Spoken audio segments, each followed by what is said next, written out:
Yo, what's going on everyone? Welcome back. My name's Will. This is the VMP YouTube channel. Quick sales pitch as always. Like, comment, subscribe. Those three things are always super important and mean the world to me. They really help push my content out there and please the whole YouTube algorithm. It's totally free to subscribe, so if you like these mod videos and just overall car shit in general, yeah, go ahead and hit that subscribe button down below. So obviously you already know what we're doing today. By the title of this video, we are finally going to be adding some boost to my 2024 S650 Mustang. I'm going to be taking my Mustang on about a 3-hour road trip here to north central Florida. Yeah, that's kind of weird, right? North central Florida. Yeah, but it's north of where I'm at and it's in the center of the state. To VMP. VMP Performance is going to be installing their Stage 3 Supercharger kit onto my car. So yeah, when we're in the car, I'll be going over a bunch of things with you guys. But yeah, for right now, I'm going to be jumping in the Mustang. It's idling behind me right now. I'm sure you hear it. And yeah, we got 3 hours to kill. So we'll jump in there and I'll shoot the shit with you guys a little bit as I'm driving up there. All right, guys, so we're in the car now. We're on our way up to VMP. I have like a 3-hour drive now. So I figured I'd take this time to just kind of go over the game plan that we have for this Mustang. We're going to be getting the Stage 3 VMP Supercharger kit installed. That is the same blower as you would get from like the Ford Performance or directly from Whipple. It's a Whipple 3.0 Gen 6 blower with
made it. It's go time. Several days later. Oh, baby.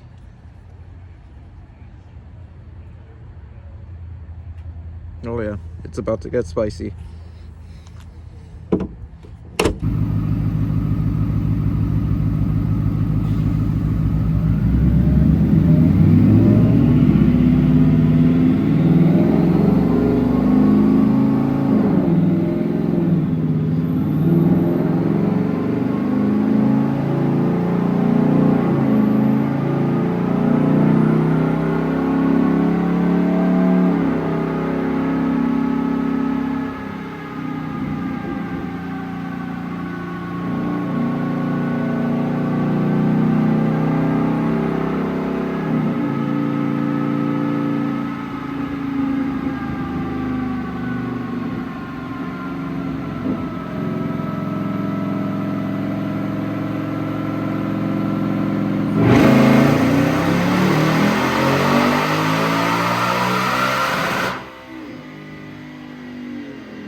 Alright everyone, so I'm in the car now. I didn't really film all too much over at VMP, just like the few of those dyno runs that you saw prior to this, but yeah, I'm driving home now. This thing is an absolute fucking monster. Like, I'm a little nervous driving, I'm not gonna lie. I've had like some high horsepower numbers before, but yeah, this is definitely the highest horsepower car I've owned to date. So yeah, trust me, I'm definitely taking it easy.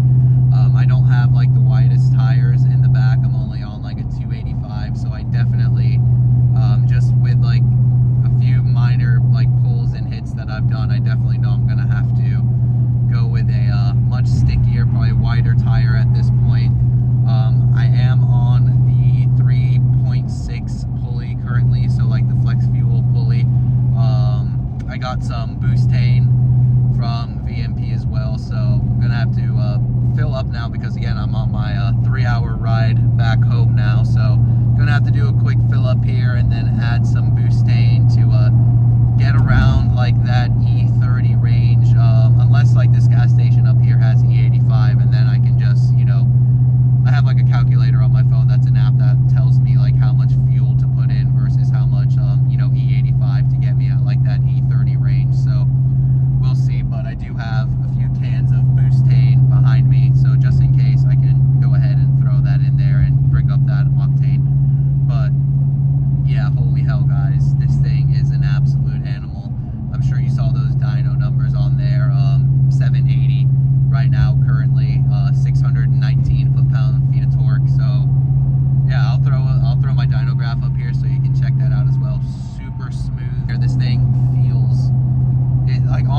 driving it, it feels as if it was still an NA car, and then when you really get into it,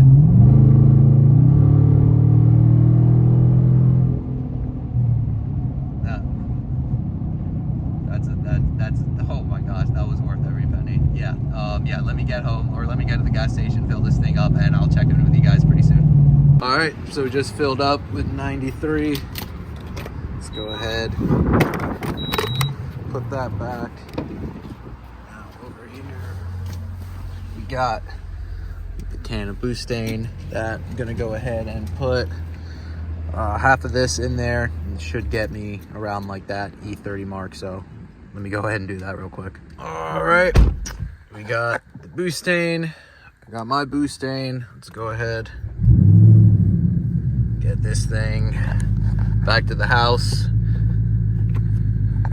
and I can give you my final impressions of the Whipple on my 3-hour road trip so far. I gotta say, I fucking love it. But yeah, let's get back to the house. Super random statement, but if you like the smell of gasoline, that Boostain stuff smells real good. So yeah, I know, random, but yeah, it smells pretty good.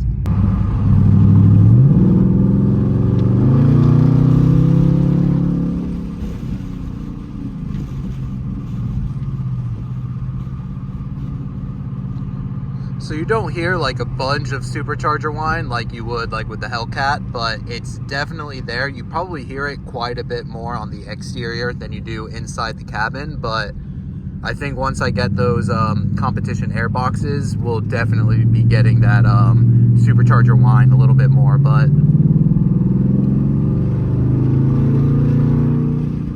yeah, I don't even know if the camera's gonna pick that up, but you could definitely hear it in person, trust me.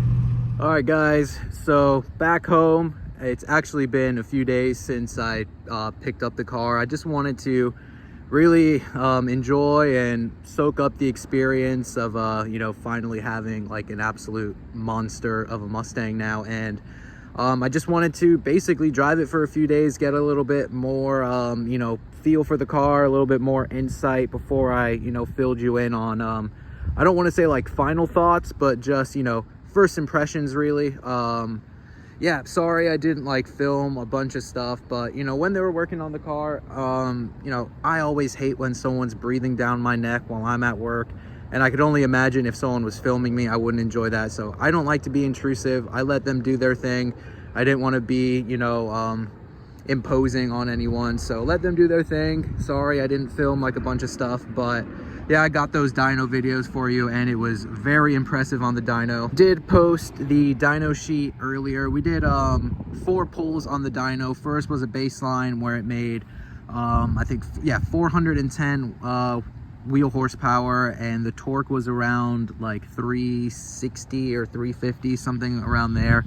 And then the highest horsepower we gained after the Whipple was 784, and then the highest wheel torque was 619. So very impressive horsepower figures. Again, this is the stage 3 VMP kit, so it is running the 326 pulley, and I'll go ahead and I'll pop the hood for you guys here so you can fully see everything. But yeah, you know, the stage 2 kits are running the 3275 pulley, and I do have that pulley, and I probably will go ahead and put that on here pretty soon. But you know, we wanted to go ahead and, you know, dyno with the smaller pulley and see, you know, max effort as of right now with, you know, the gains as it is. So as you can see right there, 3.625 pulley. We get the carbon intake tube up here, which looks awesome. And the only other thing really in here to see, other than, you know, this awesome unit right here, is just the oil catch can that used to be installed over on this side, but now with the Whipple we moved it over here to do the dirty side. But yeah, like I was saying, probably going to be switching to the 327, you know, pulley back up, because I really do want to go ahead and get the supporting modifications to really feel like the full, you know, potential of all of this. Yeah, we're leaving a lot of horsepower on the table right now, mainly in my opinion, we're still on the stock headers, we're still on the stock cats. So I did go ahead and order headers, which should be here pretty soon, and we're gonna go ahead and get those installed. Also went ahead and got the competition air boxes, which I don't know if that's gonna make a big difference horsepower wise, but it is gonna sound a lot cooler because we're gonna get that whole supercharger whine. And then honestly, the biggest enemy I think we have to battle to make more power is going to be heat soak. So for those of you that aren't too familiar with my car, this is a 301A base model, you know, S650. So non-performance pack, non-Brembo pack, just a regular old base GT. And honestly, the one thing I really wish I had right now was the oil cooler. So on the performance pack, there's an oil cooler that sits right behind this little AC vent here, and you can see like this is all blocked off right now. So on the performance pack, this is all opened and you have a nice oil cooler that sits right there. And I gotta say, like, even before we had the Whipple on there, the oil temps would get pretty high on these things. That's just the nature of the beast with these Coyotes. But now with the Whipple on there, yeah, it's definitely getting hot really quick. And even on the dyno, after doing like those 3 pulls, after the first pull, it was starting to heat soak, and it was starting to basically, I don't know, I don't want to, you know, talk out of line, but I'm pretty sure starting to pull timing, and, you know, horsepower was starting to drop. And honestly, especially being in South Florida, I think combating like the hot, humid heat, we're definitely going to need to do quite a few cooling upgrades on this thing. So first things first, definitely going to be getting that oil cooler. I might even go ahead and do the upgraded heat exchanger, and to top it all off, I'm pretty sure I'm going to do an inner chiller kit, because again, I'm in South Florida. I really want to combat that heat, and trying to hit that 1,000 horsepower mark, I really think I need to throw all the cooling I can at this thing. Just want to go ahead and show you guys like that right there. Sorry, let it focus real quick. So yeah, as you can see, engine oil temp, we're just idling right now. I haven't been ripping this thing or anything, just driving regularly, and you can see that engine oil temp already into the 200s. And look at that cylinder head temp, it's just increasing. So yeah, I mean, as I was cruising around earlier today, that cylinder head temp was like over 200. The engine oil temp was in the 220s. This has been sitting now for about 30 minutes or so. And look at the temperature today. We're at 75 degrees, which is considered really cool here in Florida. We're typically like well into the 90s during the summer, and the humidity's even worse. So like I said, these cooling mods are going to be imperative to making some crazy horsepower numbers. Another thing I really want to add, which I don't think it's not going to have anything to do with horsepower, but it is going to just help me as, you know, the overall driver, is do some sort of a flex fuel sensor with like a gauge on the inside, so I can constantly check ethanol percentage and all that. Because as of right now, I'm really just relying on, you know, calculations that I'm doing with like an app on my phone and like mixing fuels. But a lot of times, like with gas stations, you don't really know the true ethanol content you're getting with like pump 93, and it's even worse with E85. You never really know, well, you know, what real percentage of ethanol you're getting. You know, they just say that it's E85, but really a lot of times with pump, you're getting like E60, E70. So, you know, the butane as of right now is like the consistent factor there for increasing my ethanol content, but it's going to get to a point where I don't want to keep ordering butane, and there's a lot of E85 gas stations around here, so it'll just make it a hell of a lot easier to just go ahead and put some pump E85 in there. So that's when that flex fuel sensor is really going to come in handy, so I can constantly monitor that and make sure that my ethanol rating is in, you know, the right place, so I don't have any sort of you know, knock issues or anything like that. Last but not least, I'm definitely going to need to address the suspension on this thing, because you know, what's the point of making all this power if you can't properly put it down to the ground? So I already have the Steeda stop the hop kit that I'm going to have to install, which will really help with the rear, independent suspension. I also have the Ford Performance track lowering springs that will definitely help as well. But besides that, I'm also really gonna have to do a better, wider, stickier tire in the rear. Right now, I'm on the 285s, which I'm blowing these things out of the water as soon as I step on this thing. I'm definitely at least gonna need to step up to a 305.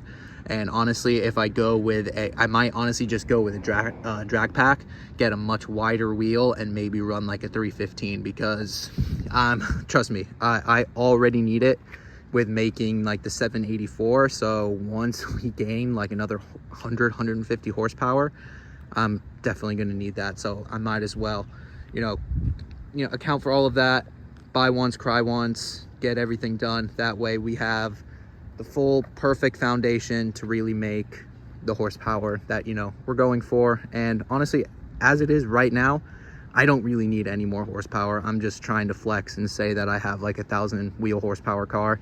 Honestly, almost make it like a dyno queen. I know, as lame as that seems, but I've never had 1,000 wheel horsepower car, and it's kind of on my bucket list. So yeah, that's what I kind of want to do. So yeah, all in all, 100% worth it. If you have one of these things, definitely save your pennies, get a Whipple, you won't regret it. And here's a quick look at everything.